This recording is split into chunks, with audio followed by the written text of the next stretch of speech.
Eagles Entertainment. With the 10th pick in the 2021 NFL Draft, the Philadelphia Eagles select. You're listening to the Journey to the Draft podcast.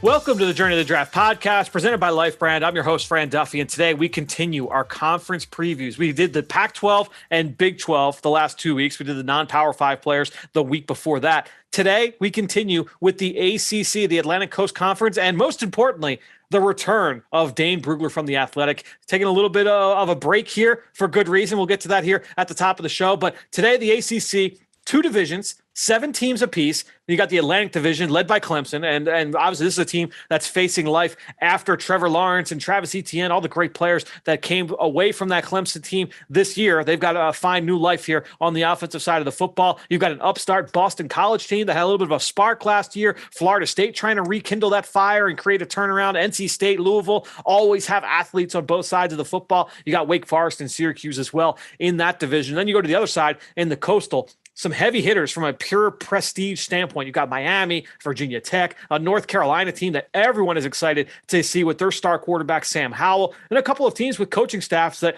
have consistently proven to develop players to put into the NFL, whether you're talking about Pitt, Virginia, then you've got, of course, Duke and Georgia Tech as well, with some young players to keep an eye on. So we've got a lot of players to hit on here with both Dane Brugler and Ben Fennell. Before we get there, just again, go on to Apple Podcasts, leave us a rating, leave us a comment. If you've got a question about a specific player, now's the time. Jump on, get in before the college football season gets underway. We'll answer it right here on the show. We'll be doing the draft mailbag each and every week. So appreciate everybody that has thrown us your support. That said, let's get into it. I'm excited to dive into these prospects with Ben and Dane. It's time now for Draft Buzz. Now it's time for Draft Buzz. Really excited to talk through the top prospects in the ACC as we welcome back Dane Brugler to the show. And obviously myself, Fran Duffy, with Ben Fennell. Dane, welcome back. It's been a few weeks. You are now a father of 4. How are you feeling? Still getting used to that.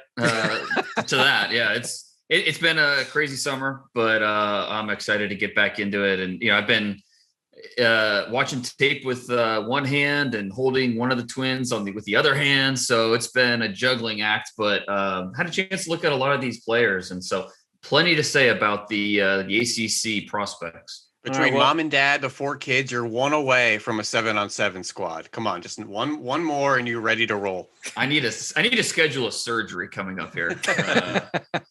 So yeah, that doesn't happen. Well, so we'll see how that goes. I'll leave that one alone. But Dave, I know you might be a little bit rusty. We're coming right to you off the top. I want to know who your top prospect is in the ACC. A lot of really intriguing names in this conference. I mean, I think you have to say Sam Howell. If the draft were tomorrow, the North Carolina quarterback is the only quarterback I feel confident saying would be a top 15 pick. And there's this quarterback class is going to be a lot of fun. There's a lot of intriguing guys that have a chance to ascend. Spencer Rattler and I'm a big fan of Matt Corral at Ole Miss and plenty of other guys. But Sam Howell's the only one where right now I feel confident saying he's going to be that early round guy. The Baker Mayfield comparisons, they're going to be overused. They're going to be tired because we're going to hear it a lot. But to me, it makes so much sense. The similarities are almost striking. And I think, what I love most about Howell is the composure. He's always under control.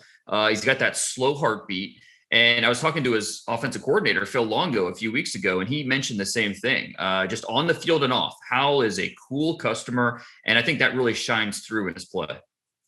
Honestly, I feel like if you start building a quarterback and you say, okay, he's going to have great accuracy, great touch, and he's going to be tough, that's a really good platform to start building off of. And there are things that Sam Howell's got to work on. He's not the most powerful driver of the football. There are things you got to work through, but you can start with accuracy, touch, decision-making, and toughness. And he's got a lot of those traits. Ben, I know he was the name you picked for this category as well. Yeah, just like Dane said, I felt like we had to talk about him. He's likely going to be a top half of the first round quarterback. But it's just figuring out how he wins. And he has a little bit of a thicker, shorter frame, but that strong arm, excellent deep ball thrower, and they throw downfield quite a bit. He can drop it in the bucket. He has good placement on back shoulders, good timing. And those second window throws, the RPO heavy offense as well, you could just see how it translates to the next level as RPOs are becoming pretty prevalent across the NFL, and just so tough under pressure. That composure, that competitive toughness, that leadership. We're all seeing the Baker Mayfield, type of comparisons. He is that type of player. Reminds me a little bit of Andy Dalton at TCU. Another guy that maybe didn't have the overwhelming size or athleticism, and that's why he slid to the early second round. And buyer beware, there was another guy that had an excellent deep ball, offense, a good RPO offense, and really wasn't an NFL quarterback. And that was Bryce Petty at Baylor, who a lot of people I've heard see scary similarities of Sam Howell and how they went at North Carolina with how Bryce Petty threw the ball all over the field down at Baylor. So similar type of mold, similar type of prospects. I think Sam Howell has the potential to be slightly better, though. Yeah, I think that's a fair judgment. And I think it's fair to point out too, Sam Howell, say he is the first quarterback drafted. We have to understand what type of quarterback he is, because, in last year's draft, he might've been the 5th quarterback drafted. He might've been the 6th quarterback draft. He's not that Trevor Lawrence, all the tools in the world and, a lot of things that you look for in a number 1 overall pick. But Sam Howell has a lot of things that project to being a starter at the next level. And if you have that, then you're going to be drafted early, especially in next year's class, where at least right now, we don't have that Trevor Lawrence or that no doubt about it, top 5 quarterback. And real quick, Dan, I want to hit you on this and kind of talking about the class as a whole. You mentioned that this is kind of a fun class, but you're just lacking that lock cemented name at the very top of the list. But you mentioned it'll be a fun group. We haven't had you on the last 3 weeks as we've been previewing these top prospects. How do you view this quarterback class as a whole right now as we sit here at the beginning of August? Yeah, it's it's going to be fun, because I think one of these, 2 of these guys, maybe more, are going to really ascend through the process. We've seen Joe Burrow and Zach Wilson, guys that weren't necessarily talked about in the summer, ascend to being top 5 picks. And so who's going to be that guy? Are we going to have that guy this year? I mentioned Matt Corral out of Ole Miss, who I like quite a bit. He could be a first-round pick. I like Carson Strong a lot out of Nevada. I was really impressed with him. But he's got some things he needs to work on. Some scouts have mentioned his knee could be an issue, something to keep in mind there. Phil Jerkovic from Boston College, someone we'll be talking more about on today's pod. Could he maybe ascend a little bit? Graham Mertz at Wisconsin. And those are just the underclassmen. You go to the seniors. Yep. Malik Willis, if he could be a little more accurate, if he could take the next step in his development, then he's got a shot to be a first-round pick. I think right now he's comfortably day 2, second, third round, but maybe he gets into that first-round mix with a big senior year. And then you've got Desmond Ridder out of Cincinnati. He take that next step. He came back. He could have been a 4th-round pick, maybe even better than that last year. He came back for his senior year. He improved upon that. Brock Purdy, Kenny Pickett. So there's a lot of interesting names, but, last year it was so quarterback heavy at the top. This is just, kind of the opposite, at least right now where we stand. Yeah, it's like you said, when you had that great class a year ago, if it's going to be compared to that class, obviously it's a little bit different, but that doesn't mean that there aren't good players available in this crop. And certainly Sam Howell, one of those names. Now, one other prospect I feel like we have to have in this discussion in terms of who could be the first player drafted from the ACC is a player who didn't even start full time last year. And that's Andrew Booth, who only started 4 games last year at corner for Clemson. He's going to be a true junior here this fall, 6 foot, 195 pounds. He's got every trait you are looking for. He is long, he's tall, he's a fluid athlete. He can govern his speed. He can recover and play down the field with anybody. His ball skills are excellent. And he first got brought up on this show after I saw his interception, a great one-handed grab down in the red zone against Virginia. He was my one-play takeaway that week last fall. And going through and watching his film, the flashes are outstanding. And if he can just show that he could be a full-time player, see things well, I mean, there's no reason why this kid can't be a top 10, top 15 type of selection. Honestly, very similar a year ago to the things that we were saying about Caleb Farley. I say those same things about Andrew Booth and say, look, this guy's got every trait you're looking for. Corner is very much a traits position. You see guys get a little bit overdrafted every year. I don't think Andrew Booth will be quote unquote overdrafted, but this guy's going to be a high pick. I don't know if either of you guys have studied Booth, but he is an impressive player, really competitive player too, really feisty, who will scrap with anybody that's lined up across from him. Yeah, I've really just seen the flashes so far. A couple really impressive plays, particularly in zone coverage where they play a lot at Clemson, a lot of that bailing side saddle where you're getting depth with your eyes in the backfield and just kind of hawking on route combos and jumping passes there. The other thing I love to see as a young player, he was a core special teamer too. Yep. So despite being a 5-star, kind of that press corner, number one corner in waiting, he was a guy that just wanted to contribute wherever he could and use that long athleticism wherever he could. And if it's special teams, so be it. Yeah, we know corners over 6 foot. You're always going to get noticed, and Booth's one of them. The ball skills, you mentioned the competitiveness, that really stood out when I watched him. I do wonder how fast he is. I don't think he's slow, but he might be more of a 4.48 to 4.52 type of corner. And, that when you're talking about being maybe a top 10 pick, all of a sudden, exactly how fast you are at the position, that factors in. Yeah, that would be the one difference I would say between him and Farley. Farley, you could see, was just, he ran like a deer. I don't know that Booth has that, but certainly enough speed from my eyes to be able to cover guys at all 3 levels of the field. Let's transition now to our next topic, and that's going to be the top senior on offense. And I'll lead us in here. A guy that I actually talked about when we did our ACC preview last summer, because I was off his sophomore tape. Now I've watched his junior tape as he prepares for his senior year, and that's Alec Lindstrom, the Boston College center. His older brother, Chris, was the first-round pick, a top 15 pick with the Atlanta Falcons. Alec, in my mind, is a better prospect than Chris, and I don't even think it's close. 6'3", just under 300 pounds. He reminds me of like a Rodney Hudson type of presence at center. And even if you go back just a couple of years ago, the kid from NC State, who was the first-round pick of the Vikings, whose name is Garrett Bradbury. Thank you. Lindstrom, a lot of the same things you can look at with this kid. He's got really good snap to block quickness, very light feet. He runs his feet on contact every time in the run game. He's a technician, really active pre-snap with setting protections. We've seen him now do it in 2 different schemes, now with what they're running with Frank Signetti and previously with Steve Adazio. So you've seen him do it at a high level at one of the most important positions on offense. To me, I look at this kid and he checks nearly every box. He's a little bit light at just under 300 pounds at center. You're willing to forgive that a little bit if he's got other traits. I think Lindstrom is just outstanding. One of my favorite players that I've studied, regardless of position in this class. Well, I'm glad you're getting the conversation going with senior centers because this conference is loaded with them. Whether it's Grant Gibson at NC State, taking over for Garrett Bradbury, he's a converted defensive tackle. Everyone's gushing about Tyler Linderbaum over at Iowa. Grant Gibson's doing the same thing. Brock Hoffman at Virginia Tech. This guy is a mauler. He might be playing guard this year. I think they got a transfer from Virginia. But Oluwatimi at Virginia, Cole Bentley at Louisville, I feel like has been there for 5-6 years. I think 2,500 snaps. This conference has a lot of experience on the interior offensive line. If an NFL team needs a center for the next 10, 12 years, there's some guys here that I think are really good candidates. Dane, I know you want to talk about Lindstrom's teammate as well. Another guy I really like, Zion Johnson.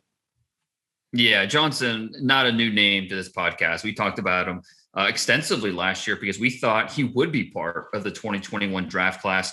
Instead, he took advantage of the extra year of eligibility, returned to school. He really put himself on the map at Davidson before transferring to BC. He goes up a level to the FBS in 2019. He was a starting left guard as a junior and played really well. And then last year, he moved to left tackle. And you watch the first game against Duke, and it was ugly at times as he kind of made that transition. But he got better as the season progressed. But it looks like he's going to be moving back inside the guard for that BC offensive line this year, which could get his draft value back to mid-rounds, possibly in a day 2. So Zion Johnson returning the guard, definitely something to watch for this year for Boston College. Yeah, it seems like Tyler Vrabel is going to move over from right tackle to left tackle this year for his sophomore campaign. But he's one of the few young guys on a pretty experienced offensive line. You mentioned Zion Johnson, Alec Lindstrom, a bunch of guys that have played a lot of football out there. I like Zion exponentially more at guard. So I'm with the move and I'm with the projection to stay at guard at the next level. I definitely like him a little bit more at guard too. I wrote the comp down last year to Shaq Mason, who's been a great guard for the New England Patriots. I think they're built similarly. They've got a lot of the same strengths and weaknesses. The tackle tape was okay. I really liked him at guard the previous year, so I'm glad that we'll kind of see him close out. Name Kevin Booth. Remember Kevin Booth? Yeah. guard for the Giants on a couple of those Super Bowl teams. Mm-hmm. Sure. Oh, that's a good one. I like that one too. Well, let's keep talking about these BC Eagles because as we transition to our most intriguing underclassmen on the offensive side of the ball, Ben, they've got a receiver that they made one of the focal points of the offense a year ago. Well, it was a real fun offense to watch with Steve Adazia moving on to Colorado State. That means Jeff Hafley came in from Ohio State and new scheme. And they're not just ground and pounding it with 23 personnel anymore. They're opening it up with speed. And the main recipient is little Zay Flowers, number 4 at 5'11", barely 180 pounds. But he's that explosive downfield receiver that you want, catching those bombs on double moves or maybe trying to get him out in space on the quick game. He's a guy you wish was a little bit bigger. You wish he was a little bit more reliable with his hands. He has some concentration drops, some tracking issues, some issues over the middle and tight window stuff. But when it's all clean, he can get himself open with speed and he can take away angles with speed. Speed is Zay Flowers' game. We'll see if they can incorporate Jalen Gill, who's an Ohio State transfer in that offense this year, maybe to take some pressure off of Zay Flowers and quarterback Phil Urovic. But Zay Flowers, number 4, explosive player last year at 9 touchdowns, nearly 1,000 yards, first teamer in the conference. We don't like his size, but we love his speed. If Kadarius Toney could be a first round pick, like you look at say Flowers, and if he can clean up the hands because the drops were an issue a year ago, if he can convert some of those and keep the big plays rolling, like how high could we talk about this guy going? He reminds me a little bit more of like the Elijah Moore than the Kadarius Toney, in my opinion. I'm glad you said that. I thought the same thing. Yep. Toney, I thought, had some running back-like ability to break tackles. Moore kind of went down when you blew on him. So Zay Flowers, I think, is a little bit more in the light in the pants. I'm really not going to break tackles type of receiver, but a guy that can definitely win over the top. Yep. I'm glad you said that because I remember watching and thinking like he's got the physical tools of Elijah Moore, but that Moore Moore caught everything and played through contact and like had that ability. He made plays at all 3 levels, and Flowers, due to the drops, the consistency really hurt him, Dane. Yeah, no doubt. And I mean, he still averaged over 16 yards per catch, but he was up around 7 drops, I think. So, and you have to wonder with Hunter Long gone now, he was such a big part of that offense, more than just a safety valve. He was, one of the main targets. And so with Hunter Long no longer there, is the supporting cast going to be able to step up? So, they give Zay Flowers space, and the defense isn't able to just take him out of the offensive game plan. All right, well, let's get to the next player. And Dane, I love the player that you're bringing up. I'm so glad that you mentioned him here in this category. That's NC State offensive tackle, Ikem Ekwonu, 6'4", 320 pounds. I'm glad you pronounced it because I'm still working on it. He's a beast, and he saw the field immediately as a true freshman. Then last year as a sophomore, it looked like he took his game to another level. He was one of the best in the ACC. He's played some guard, but he's been mostly left tackle for the Wolfpack. Hands extremely heavy. His upper half is explosive. He bounces defenders up and down the field with just pure power. It's really fun to watch. Every other play, he's putting somebody on their back. Loves to unload at contact, show off his power, sometimes to a fault. He'll overextend.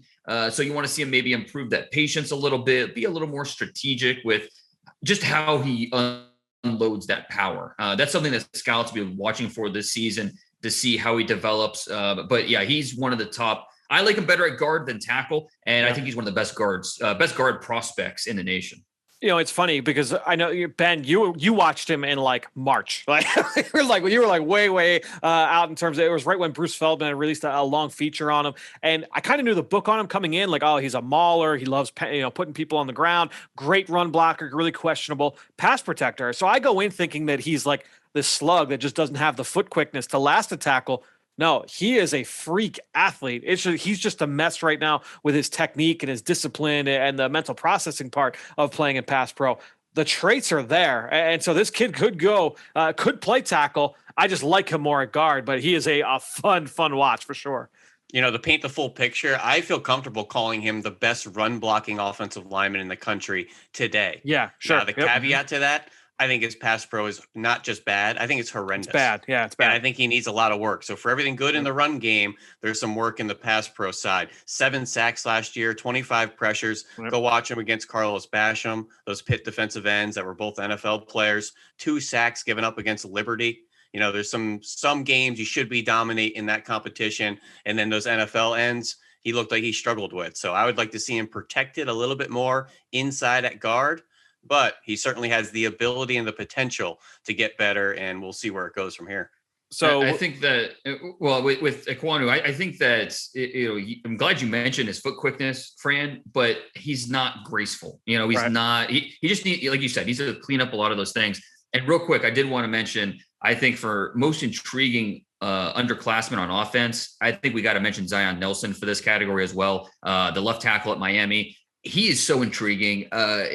Just the raw traits. He's 35-inch arms. He's light on his feet, very good body control. I think he's done a really nice job adding weight and getting better, but it's just, he still has a ways to go with his technique, with his timing, very similar to Ekwonu. So if the draft were tomorrow, I think he's a second round pick. I think he's going to go high. It's just, can he take that next jump in his development, with another year, another offseason under his belt, another year of seasoning.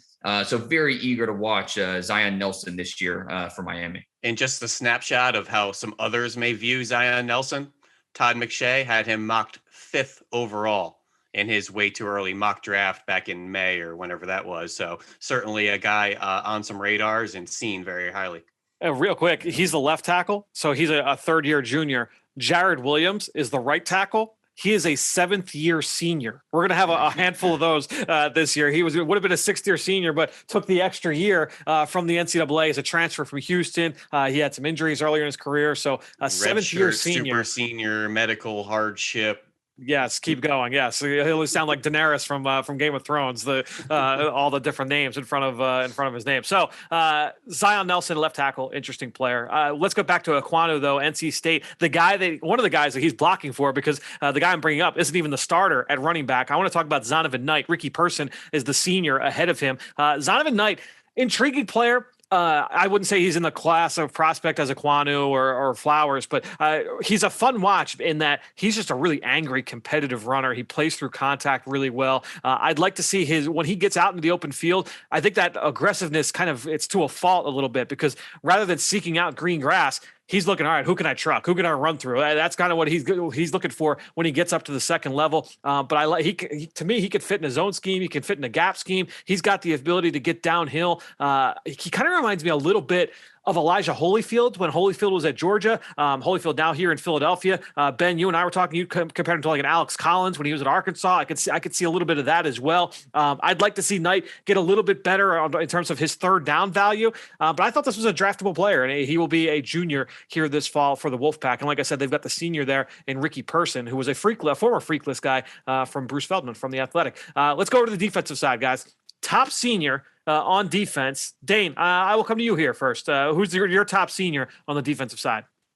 I went with Jermaine Johnson, the edge rusher at Florida State. He's former JUCO guy who has been a valuable piece to that Georgia front seven the last 2 years, 7.5 sacks combined, mostly as a stand-up linebacker. He was a little unhappy with his playing time, his snap count, how he was being used for the Georgia Bulldogs. So he transferred to Florida State for his final year, his senior year, where hopefully he'll have more of an established role. The Seminoles last year, their pass rush was non-existent. So Johnson's going to have a chance to come in, make an immediate impact, violent hands. He stays balanced through contact. He can defeat blocks. There's some unproven elements to his game, but I think it's mostly because of how he was used at Georgia. So 6'5", 255, 34-inch arms. He looks comfortable on his feet. So I think scouts are optimistic about him as a breakout candidate for 2021. One of like 300,000 transfers coming into the ACC. We'll get into that a little bit later. Ben, Dane named a defensive lineman. I know you've got a linebacker for us at the second level. Yeah, North Carolina has a really interesting linebacker that has been playing next to Chaz Surratt for the past couple of years, and that's Jeremiah Gemmel, who I think is just as intriguing of a prospect as Surratt. This guy's a 3-down linebacker, in my opinion. He's a great communicator. He's a leader of that defense. He can play in space. He can turn and run vertically, whether it's carrying down the seam or maybe that deep Tampa 2 hole. He's really good when he's detached, playing over number 2 and number 3. He has good cover skills. He's tough against the run. He's a guy that just didn't get a lot of attention because big number 21, Chaz Surratt, beat him to the football on a lot of tackles. So Jeremiah Gemmel, I think, is going to be the captain of the defense, the quarterback of the defense this year.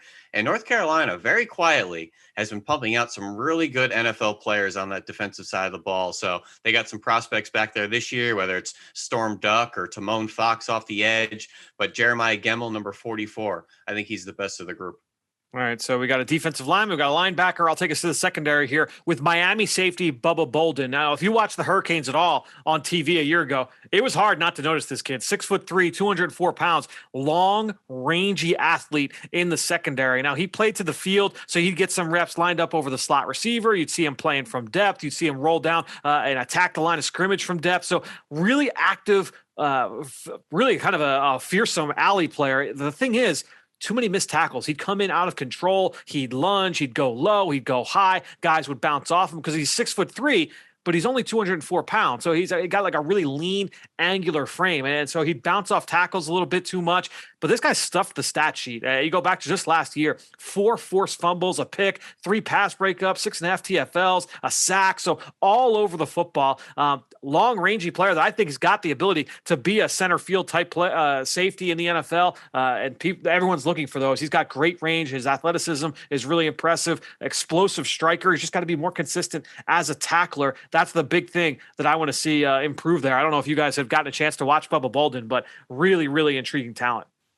You nailed it. He's got the ability, but it's all the negative plays were so frustrating because I was tipped off last year that he was going to the draft. I mean, that was his plan. He was going to declare early, but last year went south for him because of the way he played and because of the negative results that he had no choice but to return.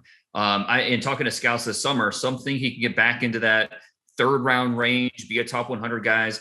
A top 100 type of guy. Others have, just were sour on him because of the negative plays last year, biting on, simple route concepts, or like you mentioned, missing those, the missed tackles piled up. So a talented guy, he's rangy, he's physical, loves to talk. You love the confidence. So there's a lot to like about Bubba Bolden, but if he doesn't play more consistent, he's going to have trouble being drafted where he wants to be drafted. Correct me if I'm wrong, guys. Did Andre Cisco not go? Didn't he go like top of round 4? Like, didn't he still go like early day 3? I feel like he's more consistent than Cisco. Cisco was, he was all over the place, and coming off the ACL, he was dealing with the injury too. Still ended up going early on day 3. Cisco went day 2. He went day 2. There you go. Like, to me, like round 3 to the Jags. Yeah. I think to me, I look at Bolden and think like, all right, like I think he's a better player right now than what Cisco had put on tape back in 2019. That's interesting, and but rightfully so. And now he does have a little bit of an injury history as well. He had a dislocated ankle back when he played for USC back in 2017. Had that season cut short. Ended up redshirting as well when he made the transfer over to Miami. If you're listening to this podcast, and I know you're a lot like me, you're really excited for football to be back. You're excited for Eagles football to be back. And if you live in the Philadelphia area, you do not want to miss your chance to come and see football live and in person. You can come see the Eagles practice this summer. Do not miss the 2021 Eagles live and in person at Training Camp Public Practices presented by Independence Blue Cross. They're right across the street from the NovaCare Complex, right over at Lincoln Financial Field. Tickets are on sale now for just $10. And all of those proceeds benefit Eagles Autism Challenge. So go online. Get your tickets now at philadelphiaeagles.com/public practice and get your first look at the 2021 Philadelphia Eagles. Let's get to the underclassmen here. Most intriguing underclassmen on defense. Let's go. We'll stay in the secondary. Ben, let's come to you. I know you've got a couple corners that you want to hit on. Yeah, Pitt has some really intriguing corners that I didn't know about. I was actually watching their freshman defensive tackle, and my attention got stolen by the corners, as that happens so often. And you rip the page off and you start over. And I'm starting to dig into this kid, Marquise Williams, out there at corner, number 14, was 5'8", 175. Guys, put on the tape against Clemson or Boston College.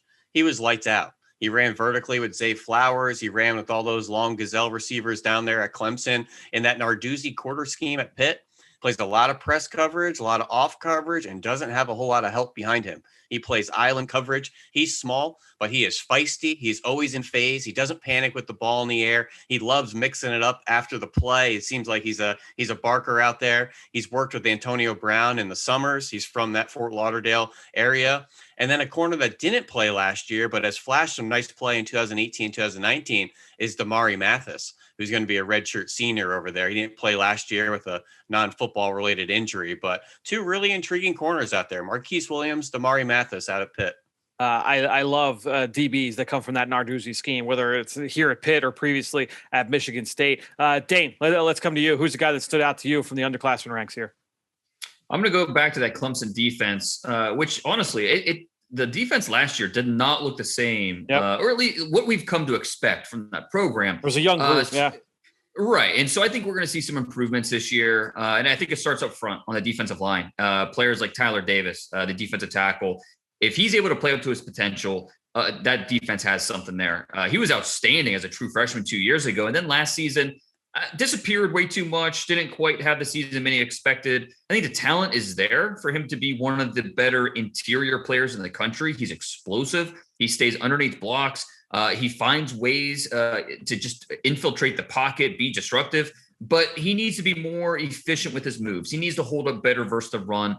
But all the talent's there for him to be an early round guy. So Tyler Davis at Clemson's a junior interior lineman that I've got my eyes on. Yeah, I think he was nicked up and was dealing with that and kind of trying to play through that. He was an all-conference player as a true freshman, like you said, really active, disruptive player. I'm going to go with linebacker Peyton Wilson from NC State. And this kid absolutely looks the part. It's 6'4", 235 pounds, only a one-year starter, ended up leading the ACC in tackles per game. He had 108 stops last year in just, 10 games. So over 10 tackles a game, really, really productive. But then you look at the traits. Really fluid hips, really easy change of direction. He's explosive and sudden. He covers a ton of ground. There were a bunch of plays just in pursuit where you saw like, man, this guy has the ability to be a 3-down linebacker in today's game. He's built very similar to a former third-round pick in Logan Wilson by the Cincinnati Bengals. I think that the play type very similar. The only thing is, his injury history is really troublesome. Spring of 2018, he missed the entire spring rehabbing a high school knee injury, missed the season in 2018 after a knee injury that summer. So that summer, as he's getting into his first year, he hurts the knee again. He misses a game in 2019. He missed 2 games in 2020, played late in the year with 2 dislocated shoulders. The surgery there made him miss all of spring ball here this season. So I will say this. The fact that his tape was so impressive, despite the fact that he was playing with not 1, but 2 dislocated shoulders, I think that speaks to his toughness for sure. This guy's got all kinds of traits. Everything's there, and he's really productive. I'm excited to see what he looks like here. He'll be a redshirt junior this fall. Traits are there for Peyton Wilson to be a special type of linebacker. Yeah, I agree. From what I've seen from him, he is on the short list of linebackers that are viewed right now as top 50, top 60 type of caliber of prospects with NFL scouts. So he's definitely well thought of around the league. And don't ignore his teammate playing next to him is Isaiah Moore, who's another interesting prospect as well. So 2 really good off-ball linebackers there at NC State. I like it. Well, Ben, you just have been pestering me over the last week, whether it's been on the sideline watching Eagles training camp practice, whether it's through text. You can't stop talking about this Virginia Tech safety, Shamari Connor. He is your biggest sleeper here in the ACC. I know. I tell you to watch him every day, and you're like, I'm not going to watch him until now the it's just by spite. Now it's spite. Yeah, without question. But Shamari Connor, number 22, is our interesting player for this Virginia Tech Hokies defense. He's got great size. He's been playing this nickel safety position for the last 2 years. He's 6 foot, 215 pounds, over 500 special team snaps. So he's obviously athletic, playing in space. He's got the speed. I think they clocked him at over 22 miles an hour in off-season workouts here. But he's got good ball skills, got a thick frame. He's tough. He can stick his nose in the run. He's a bit of a drag down tackler, but he's really, really willing. He's got take on ability. He'll stack and shed tight ends in the run game, throw him aside, stick his nose in. He's not really a thumper, but he's willing. That's all I need. Blitzes often, really good instincts at route combinations. Reminds me a little bit. I think it's low hanging fruit to call him Chuck Clark, because I think he kind of took his role at Virginia Tech, who ended up being a nice starter for the Baltimore Ravens. But other snapshots to kind of give some fans, maybe the way Patrick Chung played for the Patriots. Okay. That safety kind of hybrid linebacker, can cover well. Or maybe Corey Graham, who played a lot of good football in this league as a safety that can cover as well. So Jamari Connor, just an interesting player. He's from Trinity Christian, played opposite Sean Wade in high school, pretty good powerhouse school out there, who Isaiah Ford actually is the one that recruited him to Virginia Tech when during his recruiting process out there. But Jamari Connor, really interesting nickel safety at Virginia Tech. I haven't done a deep dive on him yet, but he played a lot of corner last year, right? Like outside corner or? No, I didn't see him out there at all. He was almost a through and through nickel almost every snap. Yeah. Interesting. All right. Well, Dane, who's your biggest sleeper here? Going back to Miami, Will Mallory, the tight end. I think he's been a little overshadowed by Brevin Jordan the last few years, but whenever Mallory saw a target, good things usually happened. His blocking needs a little bit of work, but he cut down on the drops last year. He averaged over 15 yards per catch. Good athlete, 6'5", 250 pounds. I expect him to run somewhere in the 4.6s. The senior class of tight ends is outstanding. I love it. It's a crowded group. It's a competitive group. But if Mallory's production and impact improve with his expected snap count that should be higher this year, then I think he could be a riser. I'm going to stick with the Hurricanes here for my sleeper. I'm going to go with Nesta Jade Silvera, the senior defensive tackle, 6'2", 306 pounds, kind of a short, squatty frame. Reminds me a bit of Tim Jernigan. And this is a guy that can be disruptive against the run and the pass. He's got a quick first step. He's just not super explosive. So he times the snap well. He's able to get off the ball. He's just not gaining a ton of ground. But that said, he could change the line of scrimmage because of that first step. And he's got some pop-on contact. He could be an early disruptor against the run. And he's just a high-energy kid, a really violent player, chases the action. He cleans up piles downfield and outside the numbers, still coming together as a pass rusher. I think that he could still kind of bring some variety in terms of his way that he attacks offensive linemen. And he's only got 2 career sacks to his credit at this point. But this is a guy who played down at American Heritage High School with that loaded defense and all those guys, the Patrick Surtain and Tyson Campbell, Brian Burns, all those guys down there at American Heritage. Nesta Jade Silvera, just an interesting player. And I don't know if he's going to be a full-time, high impact 3-down starter in the NFL. But this is a guy I think is going to stick in the league, Ben. Well, just to give it back to you here, the only note I have is quick off the ball. Fran has talked about him for 3 years. That's the only note I have in his bio there. So I'll get to him when I get to him. Okay. Yeah, he's my Shamari Connor for you, right, for sure. Exactly. Yeah. But Jonathan Garvin, the former Miami defensive end, was the guy who tipped me off to him. Just said keep an eye on this kid for down the road. It's a good scouting there on Jonathan Garvin's part. Now let's get to our next category here. Most to prove. Someone with something to prove. He's injury prone. Scheme change. Dane, I'll go to you first because you mentioned this guy earlier. Boston College quarterback Phil Dracovic, Notre Dame transfer, big year last year. He set all kinds of records for Boston College despite only playing in 10 games. What are your thoughts here on Dracovic? It's a big year for him because, we mentioned Hunter Long no longer there, the tight end, but he brings back an experienced offensive line. He brings back Zay Flowers. It's going to be the second year for this coaching staff. And so, last year, his first year with the program, a transfer from Notre Dame. He was blocked by Ian Book, so he goes to Boston College. He was really productive, 17-5 touchdown interception ratio. He had 4 300-yard passing games. There's a lot that translates to the next level. You love his size, his arm. I was really impressed with his understanding of touch and trajectory. But with that said, there's a lot of things he needs to work on. Inconsistent decisions, force feeding the ball to his targets, staring down receivers. Some of his lower body mechanics are a little bit off. So he just needs to get better with some of the details of playing the position at a high level. And if he does that, then, his draft grade is going to continue to rise. But there's still a lot to prove for Phil Dracovic. I feel like the accuracy in ball placement just has to get better. Like it's got to get better here moving into 2021. The decision making was a little bit up and down, but you could forgive that if the accuracy is there more consistently. But certainly, especially when you talk about the supporting cast around him, and it's a pro style offense, there are going to be things working in his favor for sure going into this year. I'm going to go with a guy that, honestly, if he was healthy, number one, we might not be talking about him this year because he might have been in last year's draft. And even still, this guy could be one of the top prospects in the entire conference. And that's Clemson wide receiver Justin Ross, 6'4", 205 pounds. Now, going back to last spring of 2020, he had what was believed to be a stinger in the final spring practice right before COVID had hit. But he ended up needing surgery on what was called a congenital fusion in his spine, which doesn't sound good. It was an issue that he had since birth, and there was concern that he might never play football again. It might impact him later in life. Thankfully, that is not the case, and he is geared to play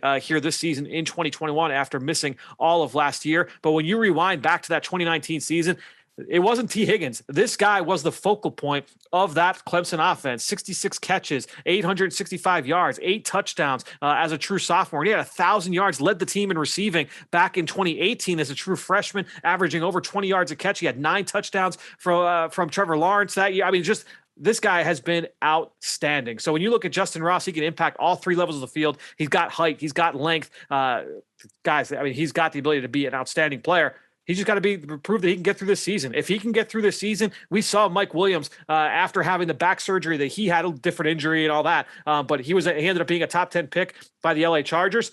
Ross could very easily be the first ACC player off the board if he can prove to be healthy here this year.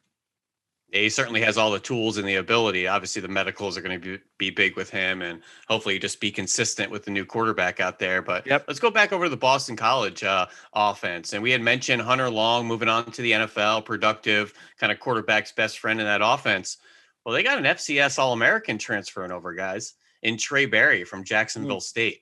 Well, I think it's a really interesting player. He's 6'7", 235. He has a tall glass of water. He has a mismatch problem. Hasn't found the end zone a whole lot down there in the FCS, but he averaged over 16 a catch last year on, I think, 33 catches, 25 catches the year before. He's an absolute mismatch type of receiver, snaps his heads really well in and out of breaks, tracks the ball over the shoulder, comes to the ball, back to the ball really well. Had some drops last year. I didn't see that the year before, but he'll mix it up in blocking. Has some issue getting his pads down, but they're going to need him to block if he's the true wide tight end out there. But he's been an FCS All-American and a nightmare out there. So my most approved, I want to see how he looks against some Division I linebackers and safeties. And if he checks those boxes, I think he's a day 2 type of player all day long in this deep tight end group.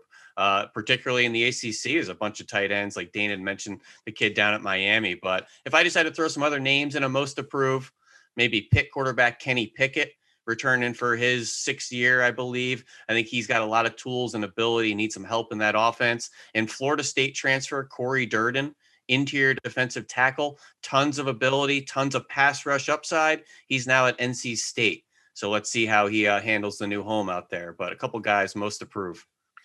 So we've got, and you mentioned a couple transfers there, and there are a ton of transfers here in the ACC. Let's go newcomers on the scene, either a transfer or a replacement player stepping up. And we'll go to Dane first for one of those transfers, and that's former Oklahoma wide receiver Charleston Rambo, now with the Miami Hurricanes.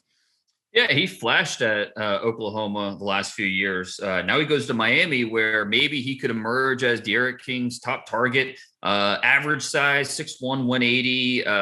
What you don't like is a lot of times he got out-muscled mid-route by corners. You want to see him. He's not the biggest guy, but you want to see him be more physical, more aggressive. But this guy can fly. He's probably in the high 4.3s, low 4.4s, that type of speed. And then one other receiver I did want to mention as part of this category is Andrew Parchment, who going from Kansas to Florida State, kind of like Rambo, he's very lean, doesn't have that ideal build, but he's a draftable talent if he stays consistent. So Florida State, they took a few transfers this year, more than a few, but Parchment from Kansas, definitely one of those guys to watch for. Ben, let's come to you because you've been our weekly correspondent here on the transfer portal going back to early in the summer. I know you got a bunch more here for the ACC. Well, I was trying to see if Louisville had an entire secondary constructed of transfers, but I think it's 3 out of the 4 heading into this year. Last year, they got the Liberty corner to come over. This year, two big-time safeties, both NFL prospects coming over in Kendarick Duncan from Georgia Southern, was a first-team All-Sun Belter the past 2 years, 6'3", 225. He looks like Divine Diablo out there. He's got ball skills. He could come down and play in the box. And then the other one, Quinterio Cole, great first name, Quinterio Cole, 6'3", 190. Tall, long, transferred over in the spring, coming over from Alcorn State, was a first-team all-conference 2018, 2019. 2 really interesting players out there in that Louisville secondary. We'll see if it all gels together. They don't have much time, but 2 interesting bodies. We'll see if they maybe get lightning in a bottle out there. All right, so you guys brought up some transfers. I'm going to go the opposite. I'm going to go with a guy that's stepping into a role potentially to take over for guys that have departed for the NFL. So we know that North Carolina offense, not only do they lose their two backs, they lost two of their three starting receivers as well. And so a rising senior here in Antoine Green, Jim Nagy from the Senior Bowl gave him some love on Twitter a couple of months ago. 6'2", 205 pounds.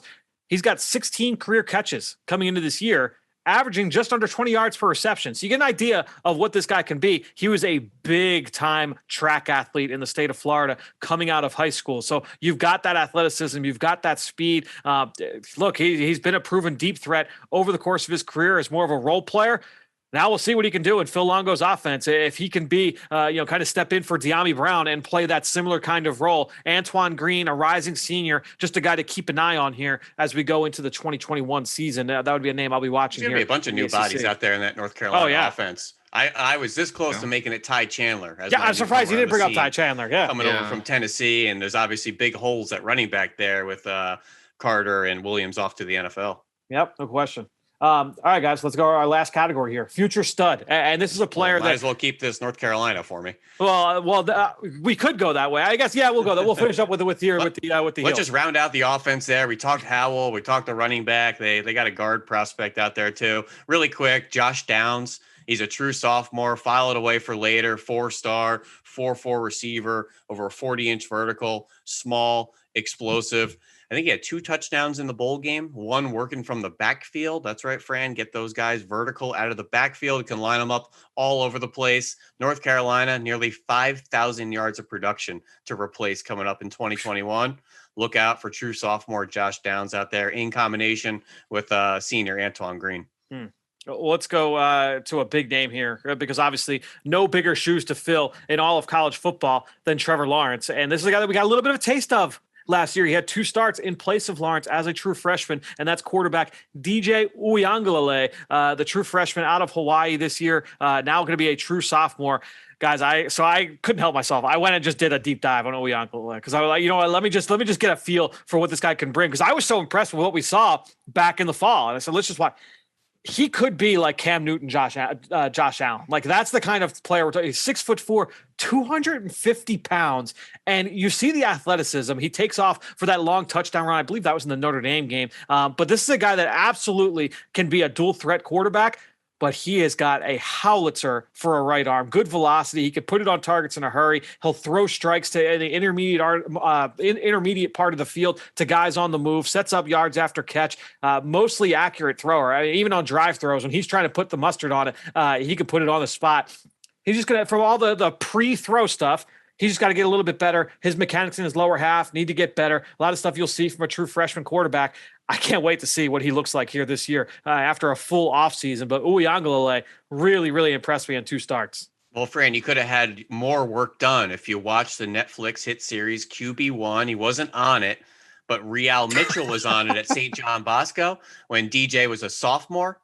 And Real had I think an injury or was struggling to throw the ball. He's more of an athletic guy, and they put in the sophomore, and he just made it rain. It was trucking guys, and I might have to dig that one back up for you guys. I'm wondering when are we going to hit the point where you're not going to be able to talk about QB1 anymore? Like, are we still like 2 years away? This is probably the last year because we had a Spencer Rattler season, and that's probably it. I'm not sure if they've done anymore. Yeah, I didn't think so. I know that at some point they ended. I'm gonna rewatch the Spencer Rattler season though. Oh, great! I can't wait to watch it together, Fran. We'll all right. Yeah, it'll be good. I don't have enough to watch at this point. Dane, I know you got there's a bunch of Clemson guys we go with. We mentioned it was a young team, but I know one guy on the defensive side really stood out to you and stood out to the rest of the country as well. Yeah, I mentioned Tyler Davis earlier on that Clemson D line. How we're going to see a better performance this year from that unit. And the best player on that line is Brian Bruzzi, I believe is how you say it. It's funny. This is who I mentioned last year as a future stud. He was the number 1 recruit in that recruiting class, 6'5", 300 pounds. He can play inside, can play outside, power, speed. He flashed a ton as a freshman. So it would not be surprising at all if we see him dominate as a sophomore and potentially put him in the conversation so at this time next year, we're talking about him as a potential top 5 pick. Brian Bruzzy. Bruzzy. Change that to Breezy. Brian Breezy. Come on, man. That's a great name right there. We got some good names, though, in this class, for sure. Hey, really quick, let me ask you two guys, just throwing it out there. Clemson, Xavier Thomas, dealt with the injuries last year and the COVID situation. Yes. Huge true freshman season. Yep. Seems to be healthy again. You guys have any word input on him? So I watched him actually last week. Retired, right? Yeah. I don't know if did he retire. I know that when he had gotten COVID, it was like a bad case. That was like a lot. There was a lot written right around this time last year was that he had gotten it in the spring and it like lasted a long time and really impacted him. I didn't hear about the retirement though. Well, no, he came back. I mean, he stepped away. Like they thought he retired. Now he's back, and so I mean, he's a talented guy, former ING Academy guy. 6'2", 280. He's got tools to work with, but this is going to be a big year for him. Kind of a prove it type of deal for him. Yeah, he's only started a couple games last year. I know he started one game, only played in 7. Again, since he wasn't 100%, I didn't want to like go too overboard with what I saw. But more of a power rusher, quick first step, not a real technician. He had a couple different moves, but I didn't think anything was like over the top. He was a powerful kid. Like I mean, he's built like a Brandon Graham if you're going to look at it from a defensive end standpoint. But I just wonder how big can he get? Maybe you look at him as more of an interior guy when it's all said and done. But no, that's a guy I'll be sure to watch here. I almost picked him, honestly, for my most approved because, if he's fully healthy and recovered, we'll see what he can look like here. Well, if there was ever a guy that's intriguing or has a kind of a lot of questions around him, but is a good player, certainly he's in that conversation. No question. Well, guys, we covered a lot of names here in our preview for the ACC. We didn't talk about James Mitchell from Virginia Tech. We didn't, and I like James Mitchell. Mitchell's a good player. We dropped. We'll dedicate a whole show to you down the road, James. Don't worry. Yeah, right. If you transfer, or maybe if you have like a relative that went on QB1, Ben will bring you up at some point here in the future. Guys, we'll be back next week talking about the top players in the Big Ten. A lot more players to break down. We're getting closer and closer to the start of the 2021 season. Now it's time to hear from you, the fans, in the draft mailbag. Well, great stuff there from both Ben and Dane. Let's now wrap things up with our draft mailbag, where we go to Alex Lohman, who left a 5-star review saying, a huge fan of the podcast, been listening for quite some time. Just listen to the Transfer Portal podcast. That's right. This is a comment that I took from a few weeks back. I wanted to save it for the ACC show. And he said, as a big-time Virginia Tech fan and former manager for the football team as a student, unfortunately, wide receiver Changa Hodge tore his ACL and is out for the season. Great instincts, high-quality possession receiver. Hokie fans and staff have been waiting for him to wear the maroon and orange for quite some time. So, Alex, appreciate the heads up there. We did not know when we did the Transfer Portal podcast a few weeks ago that he had torn his ACL here this spring. Now, he transferred from Villanova last year once the FCS said that they weren't playing football. So he transfers up to Virginia Tech, got there halfway through camp, so just about a year ago, got banged up, didn't play too much. He got COVID, so he was coming back for this season. I think he only played in one game a year ago for the Hokies. High hopes here for this year, and then he suffered the injury back in April. So Changa Hodge, unfortunately, it looks like, my guess is he'll have another year, potentially if he petitions for the NCAA. But otherwise, we'll have to enter the draft having not played for over 2 years. So that'll be tough there for Changa Hodge. But appreciate the review. Thanks so much for the comment there from Alex Lohman. And again, the best way to throw us your support, jump on Apple Podcasts, leave us a rating, leave us a comment. Appreciate everybody that has done that as of late. That being said, we'll be back next week, like I said earlier, with Dane and Ben, breaking down the Big Ten right here on the Journey to the Draft podcast, presented by Life Brand. Hi, Eagles fans. I'm Connor Barwin, and I'm here to tell you about the Eagles Autism Challenge presented by Lincoln Financial Group. This year's event will take place on Saturday, August 21st, and we can't wait to see all of you back at Lincoln Financial Field live and in person. Register today to walk, run, or ride. In addition to making a transformational impact on the autism community, you'll also receive a complimentary ticket to our public practice on Sunday, August 22nd. Register today at eaglesautismchallenge.org, and I'll see you there.